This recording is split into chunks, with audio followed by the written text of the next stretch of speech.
বিসমিল্লাহির রহমানির রহিম। বিশ্ব পরিবেশ দিবস উপলক্ষে বাংলাদেশ জাতীয়তাবাদী ছাত্রদল কেন্দ্রীয় সংসদ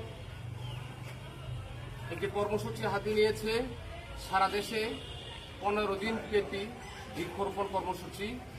এর ধারাবাহিকতায় আজকে নেত্রকোনা জেলা ছাত্রদল নেত্রকোনা কালেক্টরেট স্কুলে বৃক্ষরোপণের মাধ্যমে উক্ত কর্মসূচি সূচনা করছে এবং পর্যায়ক্রমে আমরা এই চলতি মাসের 15 তারিখ পর্যন্ত এই কর্মসূচি আমরা চালিয়ে যাব।